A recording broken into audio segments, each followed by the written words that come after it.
আসসালামু আলাইকুম। বাংলা সংবাদে সবাইকে স্বাগত জানাচ্ছি। আমি চিন্তিয়া হক। শুরুতেই সংবাদ শিরোনাম। আওয়ামী লীগকে বাদ দিয়ে বাংলাদেশে কোনো নির্বাচন হবে না বলছেন হানিফ। এদিকে নির্বাচনে অংশ নেবেন কিনা জানালেন ডক্টর ইউনূস।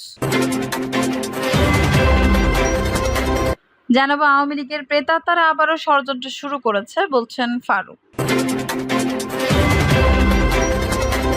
বিভক্ত জাতি কখনো উন্নতি করতে পারে না বলছেন জামায়াত আমির। ডক্টর ইউনূসের সঙ্গে মঞ্চে ওঠা তরুণকে নিয়ে বিতর্ক।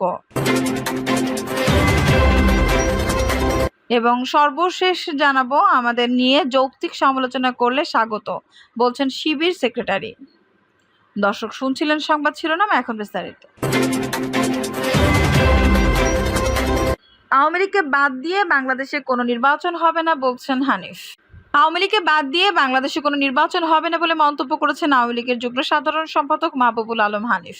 তিনি বলেন, সাম্প্রতিক সময়ে বাংলাদেশে নির্বাচন ব্যবস্থা সংস্কার কমিশনের প্রধান বদিউল আলম মজুমদারের দেওয়া বক্তব্য আওয়ামী লীগ ছাড়াও আগামী জাতীয় নির্বাচন গ্রহণযোগ্য হবে এবং আওয়ামী লীগকে রাজনীতি থেকে 10 বছর দূরে রাখার ষড়যন্ত্র করার যে নীল নকশা করা হচ্ছে তা আমাদের দৃষ্টিগোচর হয়েছে। বাংলাদেশে অন্তর্বর্তীকালীন সরকার আওয়ামী লীগের মতো ঐতিহ্যবাহী প্রাচীন ও বৃহৎ রাজনৈতিক দলকে নির্বাচন ও রাজনীতি থেকে দূরে রাখার যে হীন প্রচেষ্টা চালাচ্ছে এর তীব্র নিন্দা ও প্রতিবাদ জানাচ্ছি। একই সঙ্গে এই ধরনের অতৎপরতা থেকে দূরে থাকার জন্য সংশ্লিষ্ট সবার প্রতি আহ্বান জানাচ্ছি। তিনি বলেন, উনি আওয়ামী লীগকে নির্বাচনের বাইরে রেখে নির্বাচনের কথা বলেছেন, যেটা গ্রহণযোগ্য এবং অযৌক্তিক। আওয়ামী লীগকে বাইরে রেখে বাংলাদেশে কোনো নির্বাচন অতীতে কখনো হয়নি, ভবিষ্যতে হওয়ার সম্ভাবনা নেই। আইয়ুব খানের শাসন আমল থেকে শুরু করে প্রতিটি নির্বাচনে আওয়ামী লীগ অংশ নিয়ে জনগণের প্রতিনিধিত্ব করেছে। আওয়ামী লীগ এই দেশের মাটি ও মানুষের দল। আওয়ামী লীগের শেকড় এই বাংলার মাটির অনেক গভীরে। আওয়ামী লীগের নেতাকর্মীরা বর্তমান প্রেক্ষাপটে কিছুটা বিব্রত করা অবস্থায় রয়েছে উল্লেখ করে তিনি বলেন, এটাও মাথায় রাখতে হবে 1975 সালে জাতির পিতাকে সপরিবারে হত্যার মধ্য দিয়ে যখন আওয়ামী লীগকে নিশ্চিহ্ন করার ষড়যন্ত্র করা হয়েছিল তখন এরকম একটা ধাক্কা এসেছিল, সেই আওয়ামী লীগ ঘুরে দাঁড়িয়েছিল। অতএব এবারের ঘটনায় এমন ভাবার কোনো কারণ নেই যে এই আওয়ামী লীগ ঘুরে দাঁড়াতে পারবে না। আওয়ামী লীগ আবার অতীতের মতো ঘুরে দাঁড়াবে এবং আগামী সংসদ নির্বাচনে অংশ নেবে। আওয়ামী লীগকে বাদ দিয়ে এই বাংলাদেশে কোনো নির্বাচন হবে না। নির্বাচনে অংশ নেবেন কিনা জানালেন ডক্টর ইউনূস। অন্তর্বর্তী সরকারের প্রধান উপদেষ্টা ডক্টর মোহাম্মদ ইউনূস ভবিষ্যতে নিজেই নির্বাচনে অংশ নেবেন কিনা তা নিয়ে ছিল নানা আলোচনা। এবার বিষয়টি নিয়ে কথা বলেছেন তিনি। অনুষ্ঠানে জলবায়ু পরিবর্তন, শেখ হাসিনাকে বিচারের মুখোমুখি করা ও নির্বাচন আয়োজন সহ বিভিন্ন বিষয়ে কথা বলেছেন প্রধান উপদেষ্টা। নিউ ইয়র্ক টাইমসের প্রতিবেদনে বলা হয়, গেল আগস্ট ছাত্র বিপ্লবের মধ্য দিয়ে শেখ হাসিনা ক্ষমতাচ্যুত হওয়ার পর থেকে বাংলাদেশে একটি বড় অস্থিরতার মধ্য দিয়ে যাচ্ছে। প্রতিবেদনের মতে, নির্বাচন সংক্রান্ত এক প্রশ্নের জবাবে ডক্টর ইউনূস বলেন, বাংলাদেশে কবে নির্বাচন হবে এর কোনো সময়সীমা তার কাছে নেই।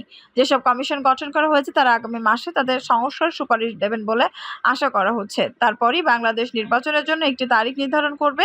যদিও এর আগে নির্বাচন কবে অনুষ্ঠিত হতে পারে সে বিষয়ে বার্তা সংস্থা রয়টার্সের সঙ্গে কথা বলেছেন সেনাবাহিনী প্রধান জেনারেল ওয়াকারুজ্জামান। প্রতিবেদনে বলা হয়, শেখ হাসিনা সরকারের পতনের পর ক্ষমতায় আসা অন্তর্বর্তী সরকারের নাম মূল সংস্কার কাজগুলো সম্পন্ন করতে সাহায্য করার জন্য যাই হোক না কেন অন্তর্বর্তী সরকারকে সমর্থন করার প্রতিশ্রুতি দিয়েছেন। বাংলাদেশের সেনা প্রধান যাতে আগামী 18 মাসের মধ্যে দেশে নির্বাচন অনুষ্ঠিত হতে পারে। এদিকে বর্তমানে ভারতে থাকা শেখ হাসিনাকে প্রত্যর্পণ করা উচিত কিনা এমন প্রশ্নের জবাবে ডক্টর ইউনূস বলেন, প্রধান উপদেষ্টা নিজের নির্বাচন করার কোনো সম্ভাবনা আছে কিনা এমন এক প্রশ্নের জবাবে ডক্টর ইউনূস বলেন, জলবায়ু পরিবর্তন ইস্যুতে ডক্টর ইউনূস বলেছেন, ধনী দেশগুলোর সৃষ্ট জলবায়ু পরিবর্তন জনিত ক্ষতির বোঝা বাংলাদেশের মতো উন্নয়নশীল দেশগুলোর বহন করা উচিত নয়। তিনি আরো বলেন, যেসব ধ্বংস আমাদের উপর চাপিয়েছে তার ভার কেন আমরা বহন করব, তার কারণ আমরা ফলাফল। আওয়ামী লীগের প্রেতাত্মারা আবারও ষড়যন্ত্র শুরু করেছে বলছেন ফারুক। দামি নির্বাচন কমিশন আর কোনোদিন দেশে আসবে না মন্তব্য করে বিএনপি চেয়ারপারসন উপদেষ্টার সাবেক বিরোধী দলীয় চিফ হুইপ জয়নুল আবেদিন ফারুক বলেছেন, প্রধান উপদেষ্টার বিরুদ্ধে আওয়ামী লীগের প্রেতাত্মারা আবারও ষড়যন্ত্র শুরু করেছে। বন্দি চুক্তির আয়তায় শেখ হাসিনাকে দেশে ফিরিয়ে আনার আহ্বান জানিয়েছে ফারুক। বলেন, নিজেদের কৃতকর্মের জন্য বাংলাদেশের মাটিতে আওয়ামী লীগ আর কোনোদিন নিজেদের নাম নিয়ে আসতে পারবে না। এ সময় নির্বাচন নিয়ে সাংবাদিকদের এক প্রশ্নের জবাবে তিনি বলেন, প্রধান উপদেষ্টার সঙ্গে রাজনৈতিক দলগুলোর বৈঠকের মধ্যেই নির্বাচন কখন হবে সেটি নির্ধারণ হবে। বিভক্ত জাতি কখনো উন্নতি করতে পারে না বলছেন জামায়াত আমির। দেশ ও জাতির কল্যাণে সকলকে ঐক্যবদ্ধ হওয়ার আহ্বান জানিয়েছেন বাংলাদেশ জামায়াতে ইসলামীর আমির ডক্টর শফিকুর রহমান। ডক্টর শফিকুর রহমান বলেন, মানুষকে আমরা মানুষের মর্যাদা দিতে চাই, দল মত ধর্মের ব্যবধান না করে মানুষকে দেশের স্বার্থে এবং জনগণের স্বার্থে ঐক্যবদ্ধ করতে আমরা দৃঢ়প্রতিজ্ঞ। দেশ ও জাতিকে সামনের দিকে এগিয়ে নিতে হলে দলমত নির্বিশেষে বৃহত্তর জাতীয় ঐক্য দরকার। বিভক্ত জাতি কখনো উন্নতি করতে পারে না। মূলত বিভক্ত জাতির জন্য অপমান ও লাঞ্ছনা অনিবার্য। যে ধারাবাহিকতা দীর্ঘদিন ধরে আমাদের অপমান ও লাঞ্ছনা চলেছে, যা আর চলতে দেওয়া যায় না, বরং তা পাল্টানোর সময় এসে গেছে। তিনি বলেন, আমাদের অতীত বৃত্ত থেকে বেরিয়ে আসে দরকার। মূলত যে জড়ো সড়ো হয়ে চলে সে নিজের জন্য যেমন বোঝা, ঠিক তেমনি ভাবে পরিবার ও সমাজের জন্য বোঝা। আর যে ব্যক্তি নিজেদেরকে মেলে ধরতে পারে সে নিজের জন্য যেমন অ্যাসেট, ঠিক তেমন ভাবে পরিবার, সমাজ ও জাতির জন্য অ্যাসেট। তাই আমাদের প্রত্যেককেই এসেট হওয়ার শপথ গ্রহণ করতে হবে। দেশ ও জাতির কল্যাণে ঐক্যবদ্ধভাবে কাজ করার জন্য সমাজের সকল শ্রেণীর মানুষকে এগিয়ে আসার আহ্বান জানাচ্ছে। তিনি আরো বলেন, গণমানুষের কল্যাণে জামায়াতের রাজনীতির আদর্শ মূলমন্ত্র। তাই জামায়াতের নেতা কর্মী সবসময় মানুষের কল্যাণে নিরলসভাবে কাজ করে যাচ্ছে। মানুষের দুঃখ কষ্ট লাঘবের জন্য আমরা সবসময় আপোষহীন রয়েছি। আমরা আমাদের নিজস্ব স্বকীয়তা নিয়ে চলি, মানুষের মাঝে কোরআন হাদিসের দাওয়াত দিই আমলি ভাষায়, আর এই দাওয়াত হচ্ছে মহান আল্লাহর প্রতি আহ্বান এবং দিন হোক। আমরা চাই আমাদের দাওয়াতের মধ্যে মানুষ তাদের প্রকৃত ঠিকানা খুঁজে নিক। ডক্টর ইউনূসের সঙ্গে মঞ্চে ওঠা তরুণকে নিয়ে বিতর্ক। সাবেক মার্কিন প্রেসিডেন্ট বিল ক্লিন্টনের Clinton Global Initiative leader stage অনুষ্ঠানে বাংলাদেশের অন্তর্বর্তীকালীন সরকার প্রধান উপদেষ্টা অধ্যাপক মোহাম্মদ ইউনূস যে 3 জন তরুণকে মঞ্চে ডেকে নিয়েছিলেন তাদের একজনের পরিচয় সম্পর্কে বিতর্ক শুরু হয়েছে।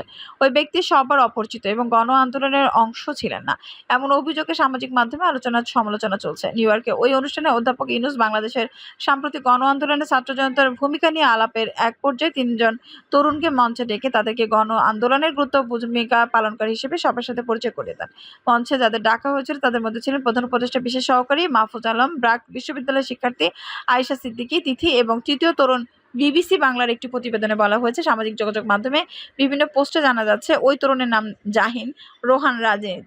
তিনি বৈষম্যবিরোধী ছাত্র আন্দোলনের সমন্বয়কদের কেউ নন। এই নিয়ে ব্যাপক বিতর্ক আর আলোচনার সমালোচনা প্রেক্ষাপটে প্রধান উপদেষ্টার বিশেষ সহকারী মাহফুজ আলম বৃহস্পতিবার ফেসবুকে একটি স্ট্যাটাস দিয়েছেন। তিনি লিখেছেন, সিজিআই এর অনুষ্ঠানে মঞ্চে উঠে পড়া ওই ব্যক্তি অনুপ্রবেশকারী এবং অসৎ লোক। তার এই অনুপ্রবেশ নাশকতার অংশ। ফেসবুক পোস্টে তিনি লিখেছেন, ওই ব্যক্তি তার নিজস্ব ব্যবস্থাপনায় সিজিআই ইভেন্টে যোগ দিয়েছে। আমরা সহ ডেলিগেটরা তার উপস্থিতি ও উদ্দেশ্য জানতাম না, এমনকি তিনি ডেলিগেটদের কারোর সঙ্গে যোগাযোগ করেনি। তিনি লিখেছেন, স্যার আমাদের মঞ্চে ডাকলে হুড়মুড় করে আমাদের আগে মঞ্চের দিকে তিনি দৌড়ে যান। তখন আমি তাকে মঞ্চে ওঠা থেকে ঠেকাতে পারিনি, যদিও আমি সন্দিহান ছিলাম। বিশ্বনেতা ও গণ্যমান্য ব্যক্তিদের সামনে আমি তখন অসহায় ছিলাম। মনে হচ্ছে এটি ছিল ফ্যাসিবাদী গোষ্ঠীর পূর্ব পরিকল্পিত কাজ। ফেসবুক পোস্টে মাহফুজ আলম আন্দোলন ও গণঅভ্যুত্থানের নেতৃত্ববৃন্দ সমন্বয়কারী ও যোদ্ধাদের কাছে ক্ষমা প্রার্থনা করেন। ভবিষ্যতে এই বিষয়ে আরও সতর্ক থাকবেন বলেও ফেসবুক পোস্টে উল্লেখ করেন তিনি। আমাদের নিয়ে যৌক্তিক সমালোচনা করলে স্বাগত বলছেন শিবির সেক্রেটারি। বাংলাদেশ ইসলামী ছাত্র শিবিরের সেক্রেটারি জেনারেল জাহিদুল ইসলাম বলেন, কেউ আমাদের সংশোধনের উদ্দেশ্যে যৌক্তিক সমালোচনা করলে মোস্ট ওয়েলকাম জানাই। পরিশুদ্ধ নিয়তের সুধী হিসেবে এই সমালোচনা জারি রাখুন, কিন্তু আমরা কারো সমালোচনা করে সময় নষ্ট করতে চাই না।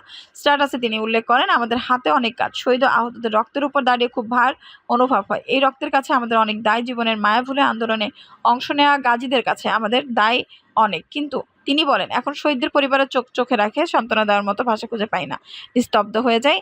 তাই আমাদের মুখে কথার ফুলঝুরি ওঠে না। যখন শহীদদের চেহারা সামনে ভেসে ওঠে বোবা কান্না ফিল করি, আমরা আত্মসমালোচনা করি, ভুল হলে তা কারেকশন করি। তখন নতুন কৌশলের জন্য রবের জ্ঞান ভাণ্ডারের দিকে তাকিয়ে থাকি, সুদূর প্রসারী চিন্তা নিয়ে লক্ষ্যের দিকে হেঁটে চলি। এটাই আমাদের কর্মপন্থা। দর্শক, এই ছিল এখনকার সর্বশেষ সংবাদ। নিউজটি ভালো লাগলে অবশ্যই একটা লাইক দিন, কমেন্ট আপনার মূল্যবান মতামত জানান। সবসময় আমাদের পাশে থাকতে সাবস্ক্রাইব করে বেল বাটনটা অন করে রাখুন। ধন্যবাদ।